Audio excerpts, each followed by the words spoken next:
Hello. All right. My name's Iain. I'll explain my appearance when I first come up on stage. Basically, this is my face. I take it everywhere I go. I've got this face because my dad's Norwegian and my mum is in the boy band McFly. So, as you can tell from my accent, I am European. I'm from Scotland. It's cool being from Scotland, man. There's lots of negative stereotypes, but sometimes Scottish people can just blow your mind. I was recently on the Megabus. Do we know the Megabus? Yeah, it's pretty cool, but I mean, the Megabus in Scotland is kind of like heroin. Basically, if you're on it, chances are you're a junkie. That's how it works. I was on the Megabus going from Edinburgh through to Glasgow. I was having a good time on the Megabus, right? And these boys got in the back of the bus, these intimidating-looking lads, right? And I judged them, but I shouldn't have done, because these guys were comedy geniuses. No word of a lie, one of the guys turns to his mates and goes, "Here, boys, here, lads, I'm not going to tell you how many women I have slept with. All I'm going to tell you is this. If I had £1 for every woman I'd slept with, I would have £8. So,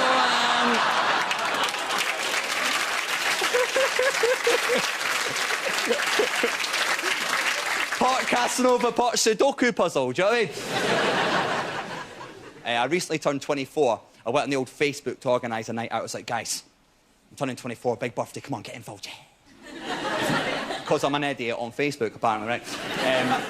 No word of a lie, add me on Facebook and check this for yourself. One person liked my Facebook status. That one person was Alison Stirling, my own mother, right?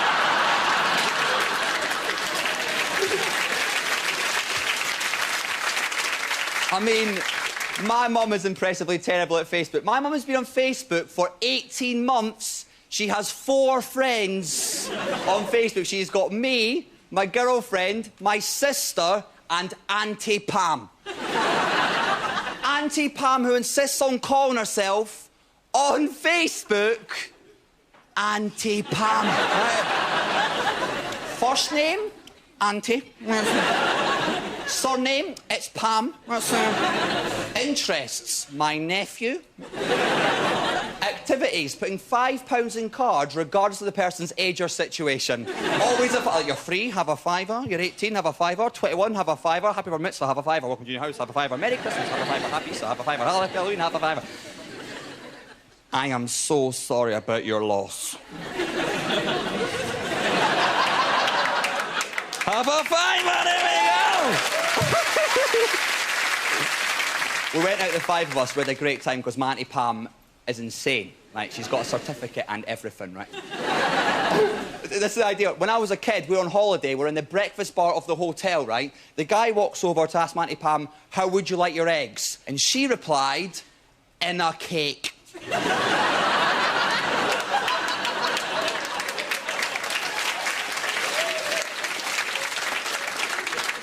I'm quite young, but I'm old enough to remember certain things. Like, I remember the golden age of MasterChef. Some of you might remember this. Lloyd Grossman. 3 kitchens. No messing about. It was amazing. Nowadays, MasterChef is the most needlessly dramatic programme in the entire world. The start of MasterChef is this. This is as tough as cooking gets. No, it's not. Clearly, you've never got home at 3 o'clock in the morning, pissed out your mind and thought, I am making a quiche. Right?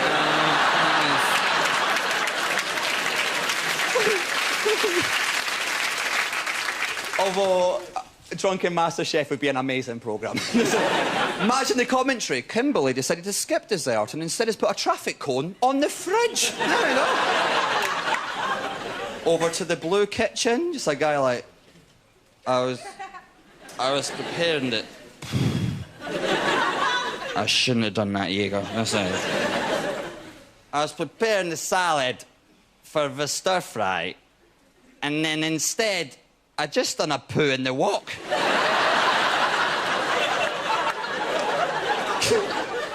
I don't know why we would do that. Hey. The worst programme in the world, though, is on Channel 4. It is filmed in Chester. It is known as Hollyoaks. I think it's a horribly vacuous show. I mean, for those who don't know it, it's like a dyslexic person wrote a play for the cast of Babe Station, right? The things...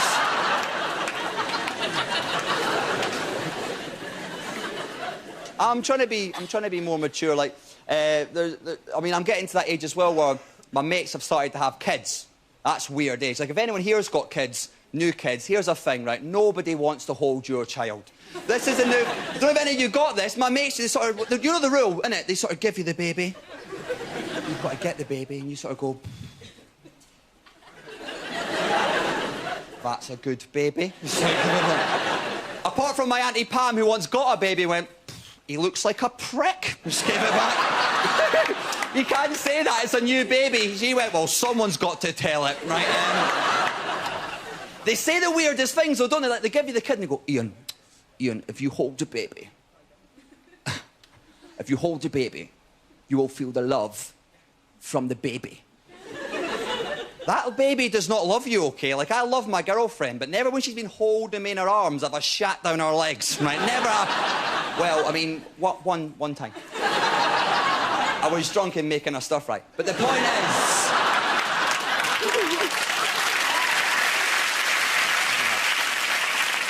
It's nice having a girlfriend, though. I think when you've got a girlfriend, you can be sort of more honest sexually, right? Like, I mean, for example, I don't like hand jobs. There it is. I ain't drink it in. Don't... wrong. I mean, I think a hand job is sort of like when someone takes a picture on your camera, but they don't know the buttons. You sort of give it an... Quite excited at the front, yeah, quite... Got a big smile on your face. This is going to be amazing. Here we go. Starts to take a while, doesn't it?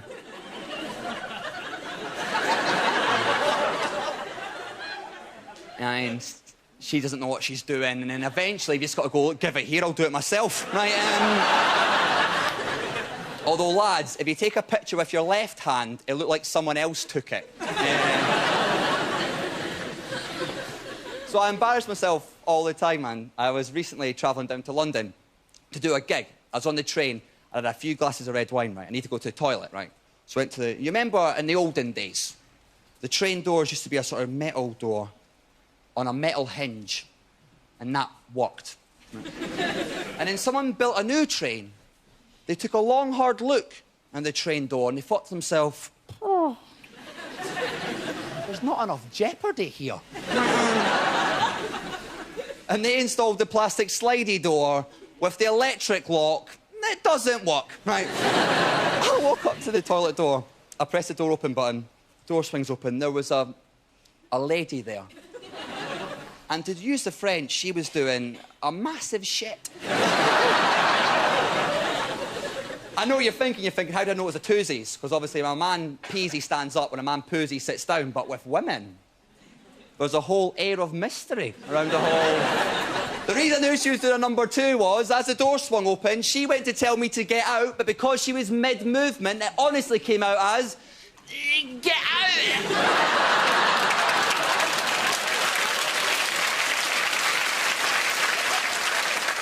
But I didn't know if she was talking to me or giving it a final push, right? She sat in the toilet, but as we all know, the door shut button's miles away. She's stretching out, trying to open her Jedi mind tricks or something, doing that. I'm thinking, now is not the time for a high five, right? But as we all know, I'm a gentleman, you know. I'm gregarious. I'm convivial. I've recently bought a thesaurus.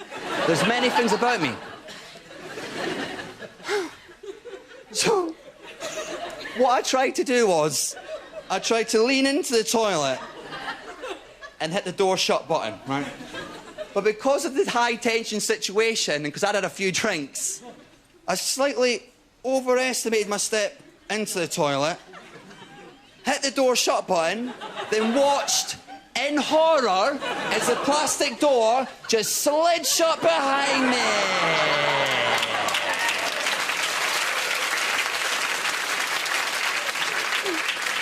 I'm now trapped on the train to London in a toilet with a woman who can only be described as the victim. Right.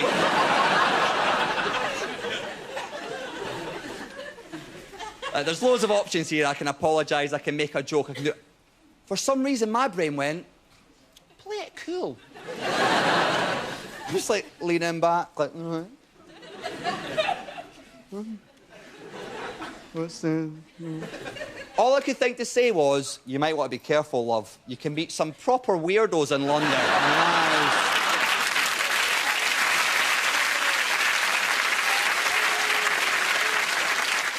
I tend to embarrass myself after I've had a drink, and you get that thing, drunken brain.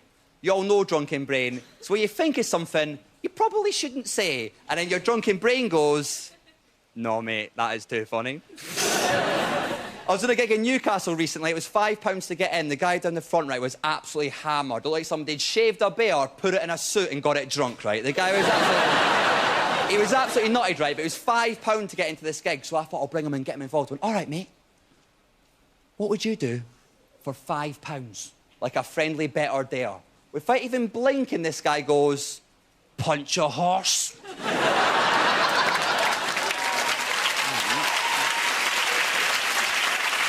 We all do it when we're drunk. We've all got that evil part in our brain. You know that evil voice you sometimes get? Like, recently I was on a... You know when you're on a train platform, and there's a guy who stood in front of you on the edge of the platform. And a part of your brain goes, I reckon you could push him. The worst thing I'd done with drunken brain was I was in London. My mate had got a new girlfriend and she was, like, really posh, you know. Like, royal posh, yeah. Really bloody posh, yeah. Sounds like she can't breathe in. She's so bloody posh, yeah. She had those, posh people teeth, do you know what I mean? You know, the ones that are slightly too big for our mouth, right? I mean, hey, she's kicking that look and fair play to her. But what happened was, me and my mates, right, were cooking a bit of dinner, a few glasses of red wine, we get a bit drunk. My mate decides to ask for relationship advice. He turns to me, bleary-eyed, he's like, Iain, mate, I think I love this woman. I want to spend the rest of my life with this woman. What can I make her for dinner? Drunkenly, I went, well, mate, whatever you make her for dinner, just remember when you're feeding her to keep your hand flat.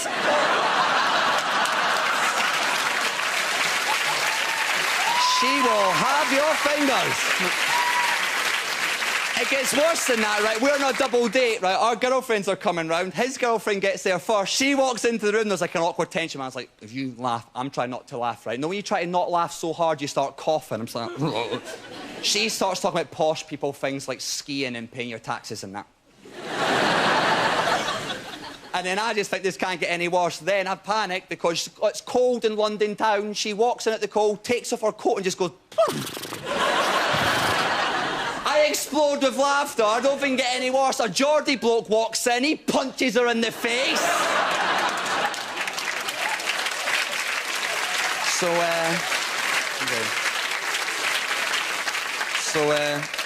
Gave him the £5. Lucky I had my Auntie Pam's 24th birthday card on me. Ladies and gentlemen, I have been Iain Stirling. You've been an absolute pleasure. Good night. God bless. Thank you very much.